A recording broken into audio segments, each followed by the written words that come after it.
Hello, everyone, and welcome to our virtual Intersections gathering. My name is Christian Mehta, and I am the AVP of Engagement at our university.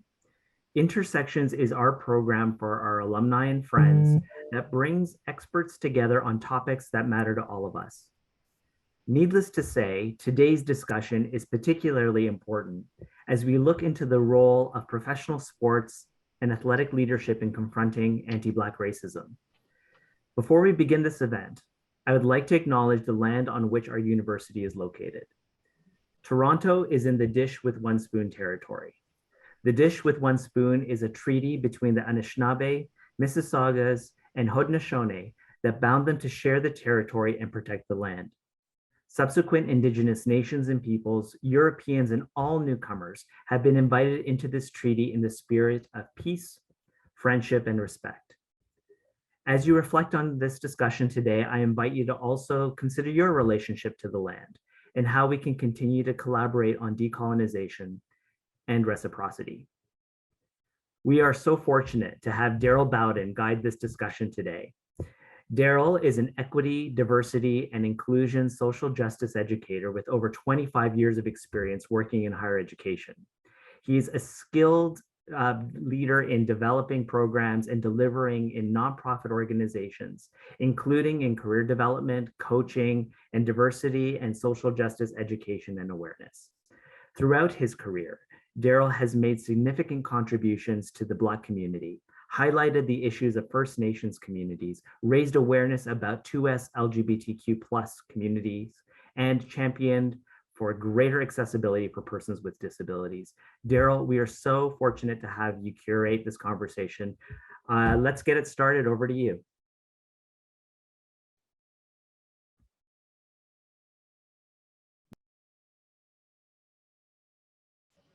A little bit of technical issue there, but here we are. Good afternoon, everybody. So glad to be here.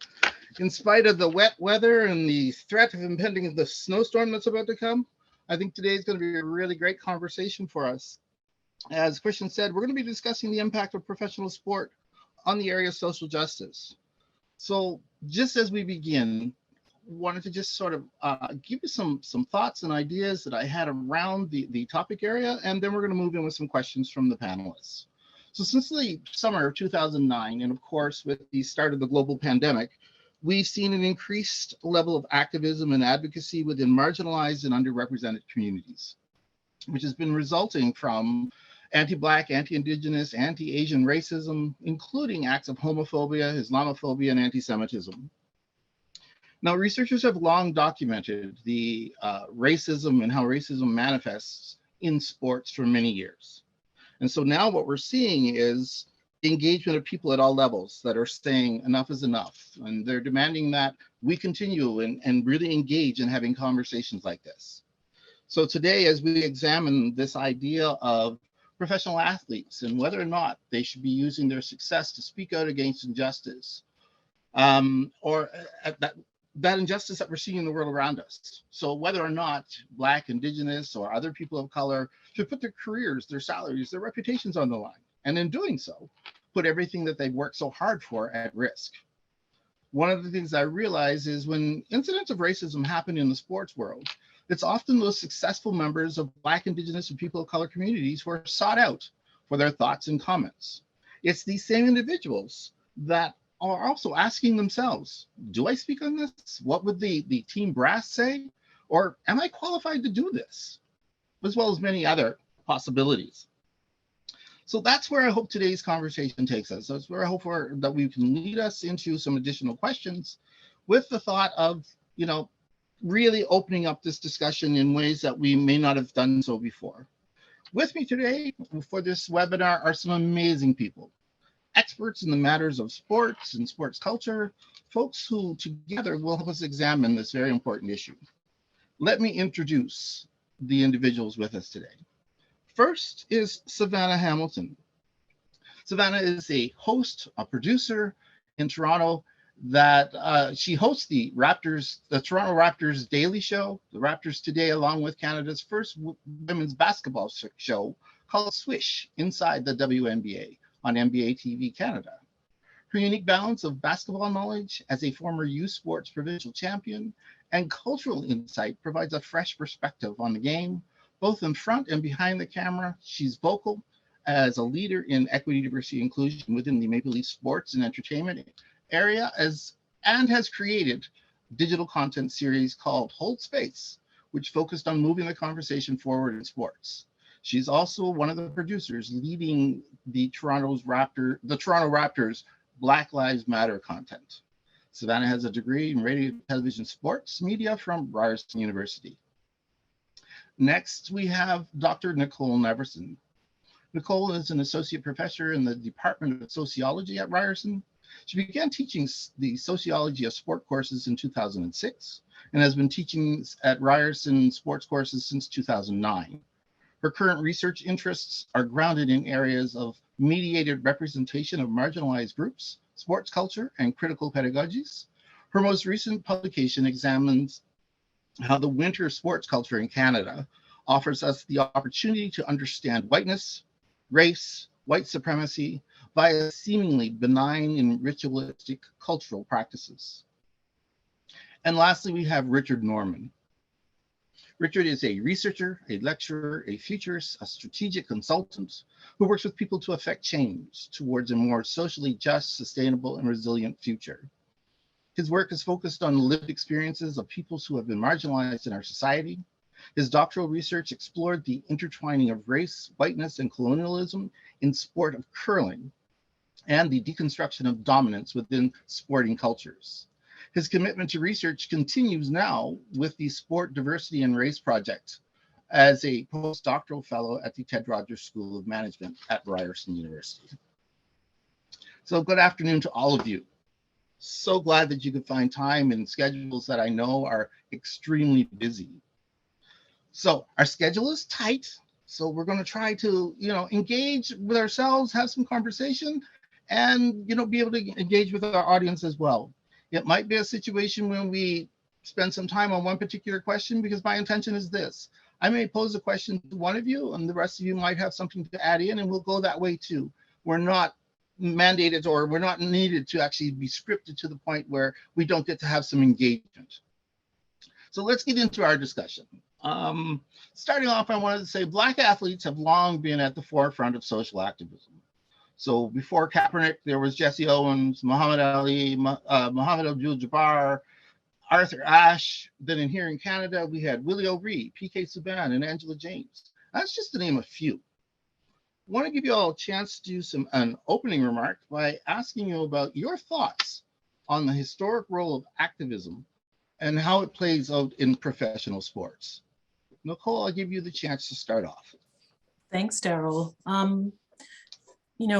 When I think about your question, I think fundamentally for me, one of the first things I think about with sports activism is that sports activism has always been about saying that the game can wait, and that there are more important things, more pressing issues that actually are affecting not just players on the field or on the pitch, but the broader social community and sphere.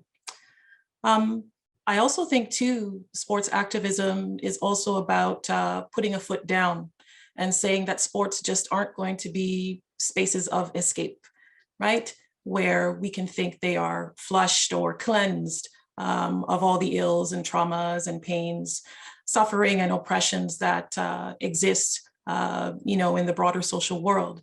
So those are the first two things that that come to mind immediately. And also too, I think sports activism always sends us a message. At least for me, sports are always political, no matter what. And that's because, they're always going to be political based on who's playing and who's not, whose causes are given space and given voice, and whose causes aren't given voice and given space. So I think activism's everlasting teachings, if you will, probably come back to the fact that everything is political and we all have a stake, perhaps in the politics. So that's what I think of. Great, thanks, Nicole. Richard, I'll get you to do an opening statement. Sure, and thanks, Nicole, for for that introduction. Couldn't agree more. I love that you bring that sport is political. As a full stop statement, there's lots of, humming and hawing saying, oh, we have to make sure that sport is not political. If you take a look at the IOC's stance on things. But to me, it's always been about politics, not only for the people playing and who's not there, but the reflection of what it means, in broader society. The thing that I love about looking at that sort of connection between activism and sport is also the historic and even the historiography that comes along with it. And so when we take a look at someone like Muhammad Ali, standing up for what he believed in the time, it was a very fraught, context. And for him to choose to become Muslim and to follow the Nation of Islam at the time was such an important political statement beyond, sport, beyond anything else. So I think it's great that we can, take a look at the role of activism as, perhaps an indicator of what's going on in broader society. What are the social issues that are really, present and pertinent of the day, and how that reflects on, where we want to go into the future. Great, thanks, Richard. Savannah, I'll ask you for some opening remarks. Yeah, absolutely. Well, absolutely honored to be here first and foremost, alongside two great minds when it comes to this subject and just educating others as well. Nicole and Richard, you guys both made great points in terms of the history of where we have started. And, Black athletes have been around since, I don't even know, like the dawn of time, probably. And so when I think about the history of social activism and it being a political landscape, it's like 2 and 2 going together, given the history of colonization and white supremacy within sports. And so naturally, you're going to have that. And there's so many takeaways and draws that we can get into here. And it's hard to just know exactly which lane to start in, because you could start with the grassroots. You could start at the NCAA, like not paying their athletes, even though they're predominantly Black, like the football players, the basketball players, and they're bringing in the most money. And this is long before BLM came to the forefront.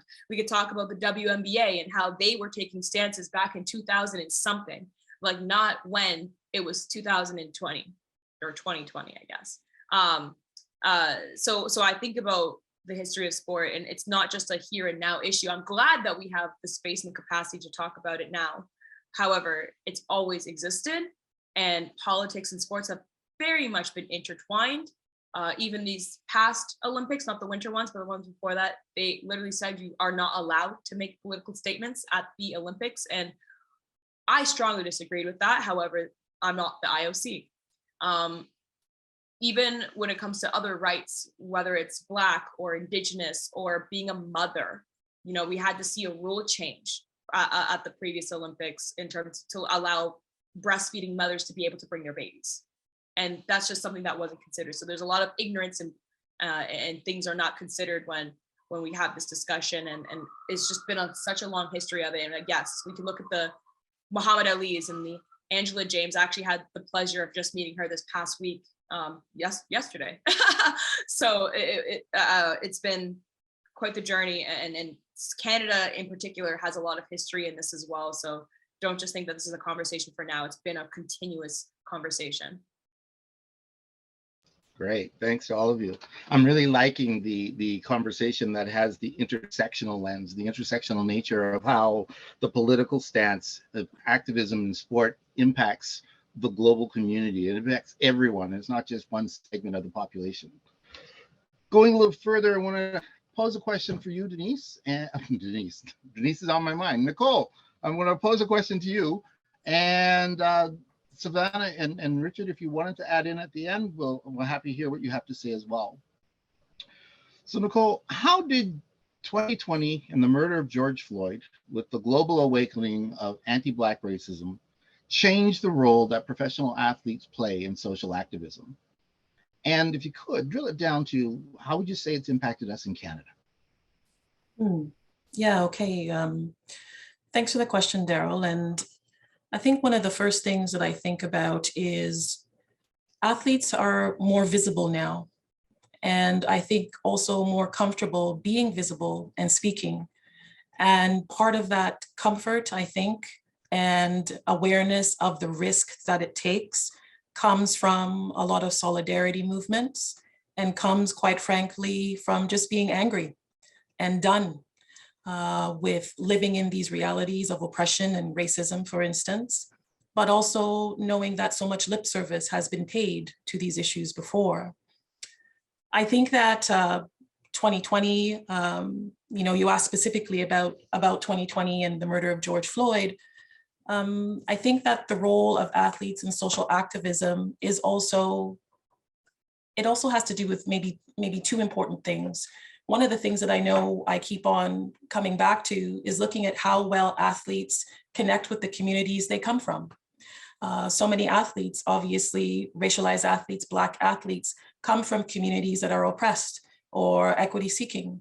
And one of the most powerful messages that these athletes are sending to their communities is that, we see you, we feel your pain, we feel your trauma, we know your trauma because we've experienced those things. We walk those same lives. And I think the other big message that I've seen, or changes in the ways that athletes are embracing activism, is that they're wielding their power in other ways. So maybe the first way that they wield their power is to let their communities know we're here and we will be your voice. I think the other way that they're wielding their power is that they're looking at the ownership. They're looking at the league decision makers. They're looking at all of these people who make the sports industry possible, media players, marketers, advertisers. They're looking at all those people and they're also saying, you know what, your time's up now. We're watching you and we expect you to use your networks, use your connections, use your privilege to help to move this conversation forward, to help affect change. So athletes are becoming very keenly aware, I think, and comfortable with harnessing their power and doing it in ways that build bridges and relationships with allies and other athletes, regardless of sports. And they're letting those in power in their sports leagues and sports organizations know that we've had enough and we're going to be pressing you to make changes. Go and talk to those powerful people that go talk to the politicians, the policymakers, because we can only do so much. And now it's time for you to step into the fray and do the hard work. Great, thanks. I like that idea of we see you, we know you, we know your trauma, and the idea of we're stepping into the spaces where we're taking the power. So folks that are moving into places of leadership, the management, whether it be owning teams, we see a lot of growth in that area. Richard, this leads well into the question that I have for you, and that is the idea around, some would say that Black athlete activists have such massive captive audiences that they can and should use their celebrity platforms to voice concerns of the Black community. What do you think?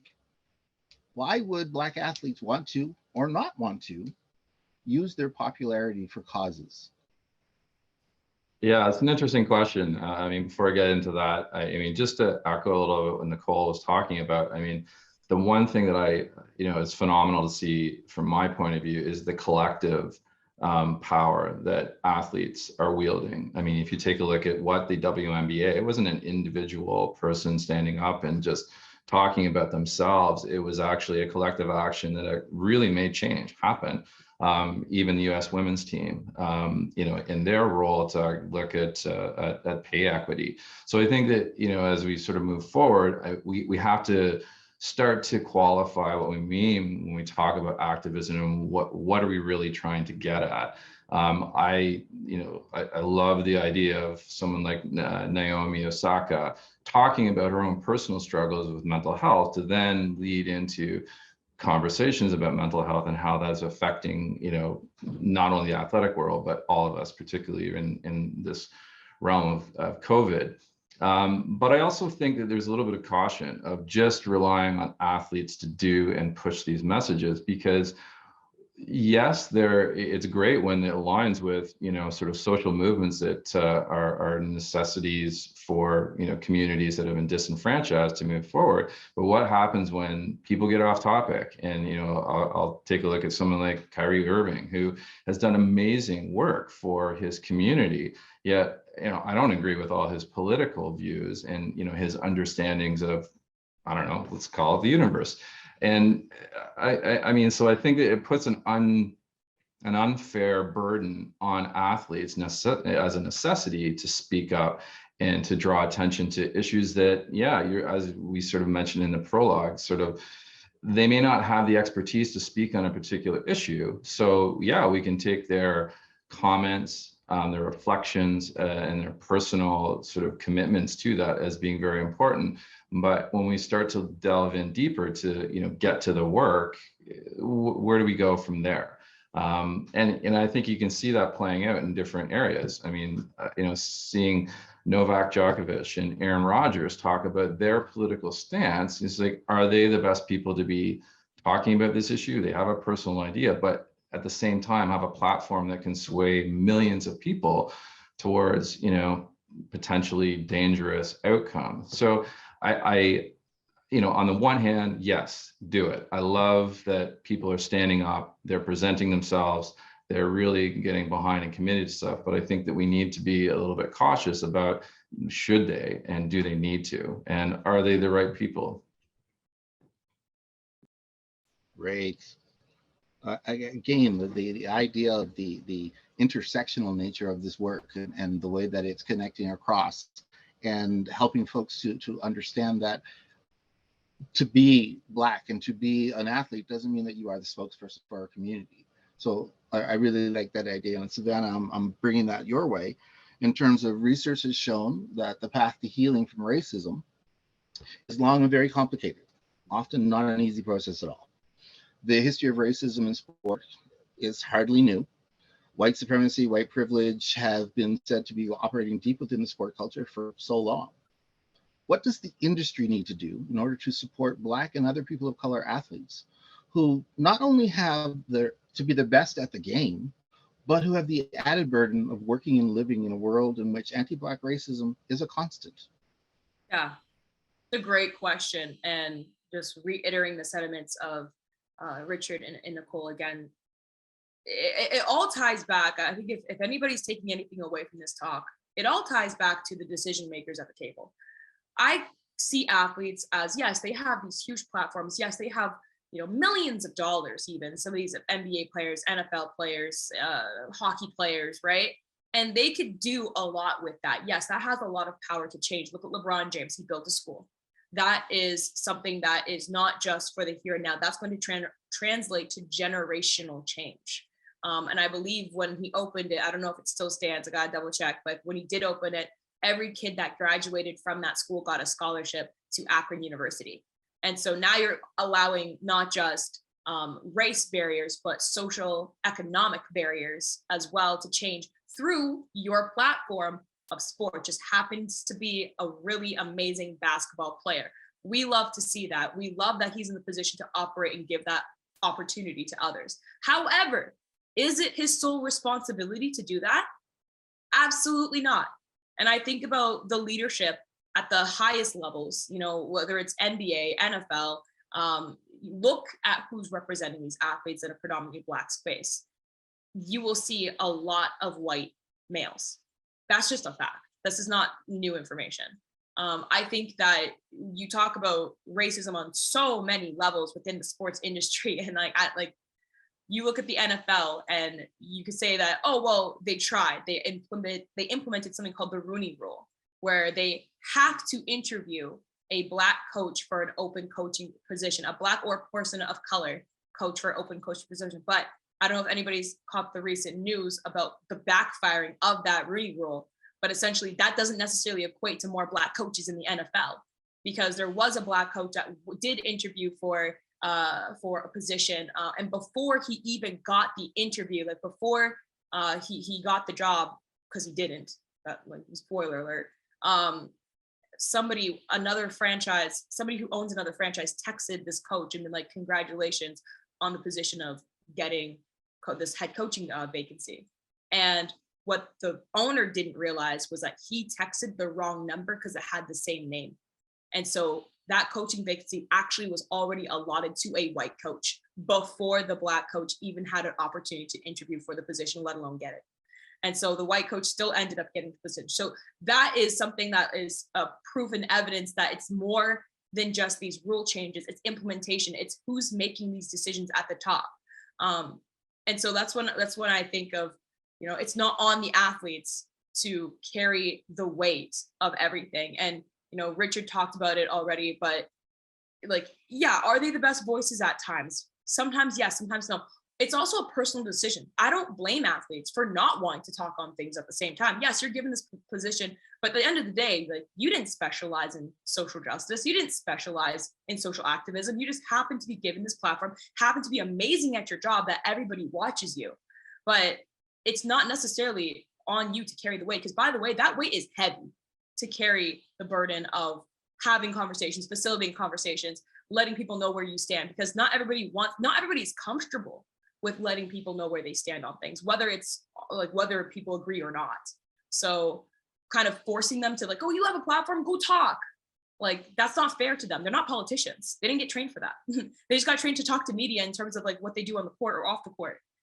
If they choose to do it, if they choose to make their platform usable for other social causes, that's amazing. We've seen what that can do. But otherwise, it starts at the top. And I think about the deputy commissioner of the NBA, Mark Tatum. He's the only person of color. He's half Vietnamese, half Jamaican, in all major sports. And already his presence is amazing. I applaud him for being one of the first and one of the only. However, it shouldn't be the case. And I think about Masai Ujiri, president of the Toronto Raptors, and think about all the changes he's been able to make. The Raptors led the BLM movement in the bubble back in 2020. They were the vocal leaders. They really set the tone. They inspired other teams to also be vocal leaders as well. And I can't help but wonder, what if we had, I don't know, 15 Masai Ujiris, an equal amount of representation in the NBA executive levels? What impact would that do? You know, Masai was also a big key feature in starting a professional basketball league in Africa, the continent, to give people opportunities, let alone exposure. And that translates to where we are here and now. Like, one of our athletes on the Toronto Raptors, Precious Achua, actually came from a Masai Ujiri camp. So my question is, would it be innate or natural for white owners of these franchises to think to do that? Or does it take a diverse perspective and experience to even consider that as an option? So that is why change truly does start at the top, because it starts from who you're inspiring, who you are providing space, a safe space to talk about your race and social justice, and encouraging. Because by the way, don't forget, politics happen behind the scenes. Sometimes these owners who don't reflect their athletes may not be creating a safe environment for the athletes to want to speak out on things too. So there's so many different factors. And I always say it starts at the top, it starts at the grassroots, and it starts in the home. Great. Nicole, Richard, Savannah, did any of you have thoughts or ideas on any of the other questions that you wanted to bring up at this moment? I just want to add, Daryl, that, you know, attaching to what Savannah's just said and Richard already mentioned, I think one very critical point to remember here is that there's going to be nuance. And, you know, when both Richard and Savannah were talking, especially with these examples that they're giving of the leagues and how change has happened, in one instance, obviously social activism in sports is drawing our attention to these very difficult conversations, but also there's a very revolutionary thing that is the act of standing in solidarity with fellow athletes. And I think Richard was sort of alluding to this, and all of the examples that Savannah just provided too are quite exemplary of this, is that sports activism can actually bring about these very strong and critical points of change. And they can ensure that our foot still stays on the gas in order to realize them. But I think my original point was getting back to this idea of nuance. Having Black skin doesn't necessarily guarantee that you have a politics that is supposed to be emancipatory and a politics that speaks to and will always be about social justice and lifting up all people. And I think sometimes it's very hard to understand that and see that. So what actually becomes, I think, all the more important in moments like these is that we look for solidarity across the lines. so we can push in the right direction, in a very sort of sustainable and meaningful direction for social justice across the lines of people. Because sometimes we find that even within groups, there's not a lot of agreement on how to do so. So I just wanted to add that. Great, thanks. Richard, did you have anything you wanted to add before we take a couple of questions from the audience? Yeah, I can just go, yeah. I'm good, I'm good. The only thing I'd add is that, there's a burden here, and we haven't talked about that. I think we all feel it at times. But I mean, it must be so much more acute for athletes with all of this pressure, all these, calls to action and following, to shoulder this burden. And I guess the question goes back out, why is it on Black folk again to fight against racism? Where are the rest of the people? And this goes, to what Savannah was talking about, up and down the spectrum, like going to the top. You look at the owners of the NFL. Why is Colin Kaepernick not working? Tell me yet again. So, I think we just have to sort of continue to critically probe, these professional leagues and saying, like, what is really happening here? It really speaks to some really deep issues that are going to be very complicated to unpack and to solve. If I could just chime in one point, because I really appreciated what both of you guys said, but Nicole, to your point as well, something that I've witnessed recently actually happened was the fact that the Toronto Maple Leafs, predominantly white ownership, of course, they brought in an educator. They brought in Mark Fraser, who raised his hand to be that educator in the first place. They didn't just bring, hey, you come and, no, he wanted to help change the system and change. And better yet, they wanted to learn. And so his presence has already made an impact in the Toronto Maple Leafs locker room. And he's a former Leaf player himself. He's biracial, but he's a former player himself and 10-year vet in the NHL. Recently, John Tavares, like one of the captains of the Toronto Maple Leafs, made a statement in allyship of a Black incident that happened in a different hockey league, but he stood up against it. And he called out Mark, being thanking him for being the person that educated him. And I talked to Mark, and Mark said, I didn't tell him to say that. He just did that on his own. That was unprovoked. That was not me. But that goes to show you how important the nuances and the allyship with the people who are holding space and do have platforms is as well. Great.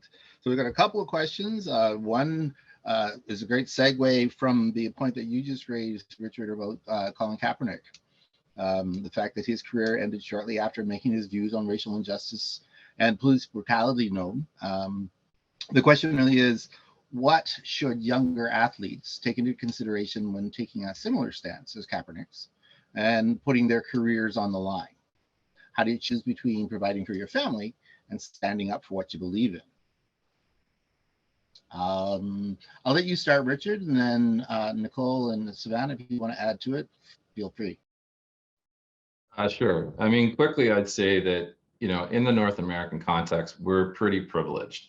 So to have the ability to choose to participate in professional sport and to have that be our livelihood is something that, around the world is not common.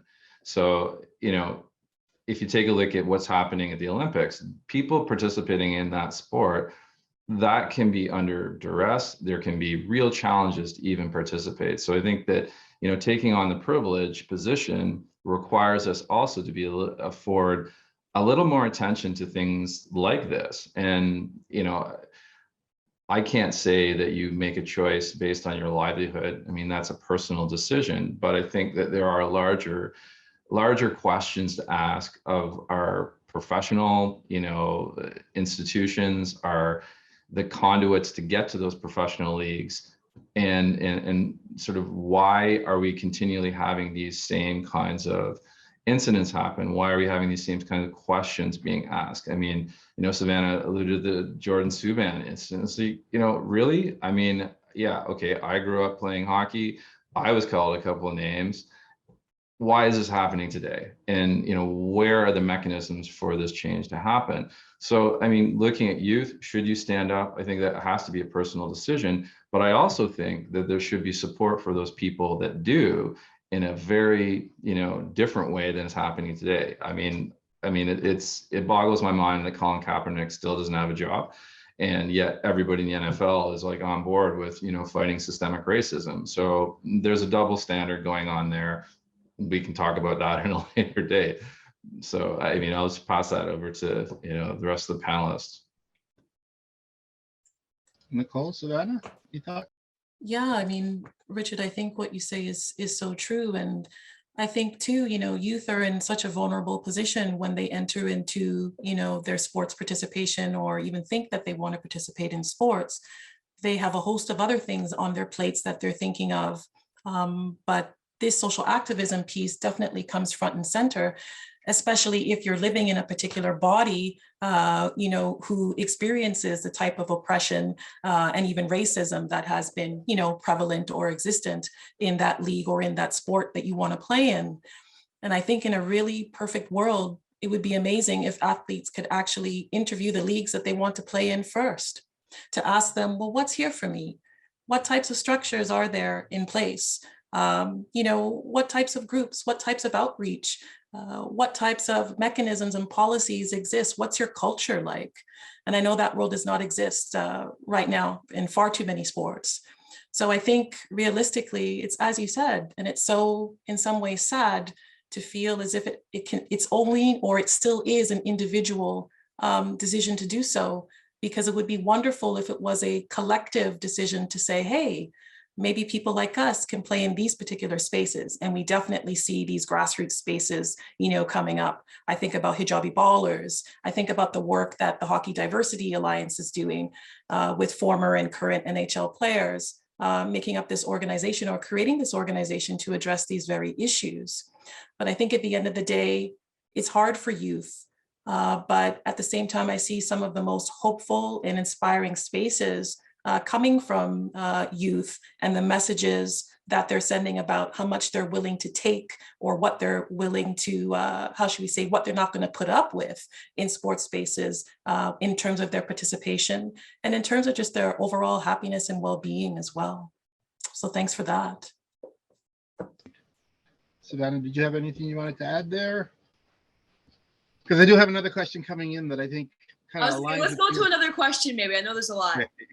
Yeah, it kind of aligns with your idea around the allyship piece. The question was about how can activism play a role in shaping justice, equity, and inclusion at the governance level in sport? So you mentioned, a lot of the owners and a lot of the folks at the upper levels are, they're non-Black people. How do they then allow that power, that position to assist? Well, I think it's holding people accountable. I think if you're in the government's aspect of sport, the people overseeing everything, it's your responsibility to call it out. Being like, hey, why didn't this guy get a job? What happened here? Why did you choose this person over? And give me a valid reason. Because a lot of times you look at the resumes of some of the people that they choose to hire in decision-making positions, because obviously it's a big structure here. Some of the candidates that they choose to hire aren't as qualified as some of the POC candidates might have been, which has been the case multiple times throughout history. And that's when you have to call it out. Because if nobody's held accountable, how are you supposed to change it if the system is already comfortable to where it is right now?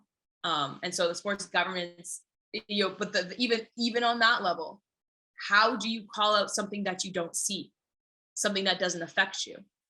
That's also important, to include people that don't look like you at the table there. And I'm not even just saying about Black athletes. I'm talking about all POC, disability or ability,